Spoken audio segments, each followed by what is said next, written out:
Orang kalau sudah punya ilmu harusnya paling tinggi akhlaknya. Makanya kalau ada orang berilmu kok sampai dia tidak punya akhlak, tinggalin Pak. Insya Allah Bapak akan selamat hatinya, bersih jiwanya. Mana dalilnya Ustadz nyuruh kita untuk meninggalkan orang berilmu kalau dia tidak punya akhlak? Yang menyampaikan bukan saya, yang menyampaikan Imam Syafi'i. Apa yang dikatakan oleh Imam Syafi'i? Imam Syafi'i berkata, man ahabba ayyaftahallahu lahu qalbahu aw yunawwirahu fa'alihi bil khulwah wa tarkus sufaha wa qillatul aql wa bughdhu ahlul ilmi alladzi laysa ma'ahum insaf wala adab. Barang siapa yang pengen diberikan hatinya itu ketenangan dan cahaya iman masuk ke dalam hatinya, maka sering berdoa dengan Allah. Sedikit makannya, ninggalkan orang yang bodoh, dan membenci orang berilmu ketika orang berilmu tidak punya akhlak dan tidak punya adab. Makanya maaf Pak, kalau ada orang bisa menyebutkan qala Allah qala Rasul, tapi ternyata tidak punya komitmen akhlak. Dia mengajak Bapak untuk menghujat orang, menjadikan majelis ilmu menjadi majelis fitnah. Kalau sudah tidak punya akhlak, tinggalin Pak. Kalau tidak, hati Bapak, hati saya akan keruh. Kalau tidak, jiwa saya akan kotor, Bapak pun jiwanya akan kotor. Akhirnya apa?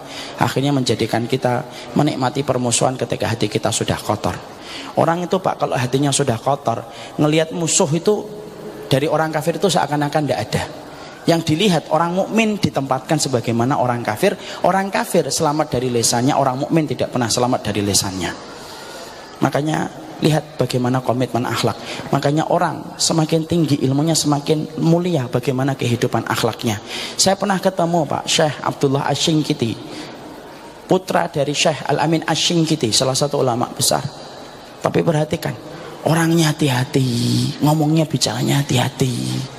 Ketika saya bertanya, Syekh, bagaimana kita menghadapi para thalabatul ilmi, para penuntut-penuntut ilmu yang begitu mudah menyesatkan. Kemudian dia berkata, ana bari'um minhum. Saya berlepas diri dari orang yang semacam itu. Itu setingkat anak dari seorang mufti besar, qadhi, yaitu Al-Amin Asy-Syinkiti.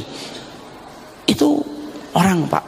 Makanya kemudian pastikan ilmu yang kita pelajari itu menjadikan hati kita bersih Pak. Orang kalau ngaji hatinya kotor dan keruh, orang kafir tidak kelihatan, orang mukmin dianggap orang kafir.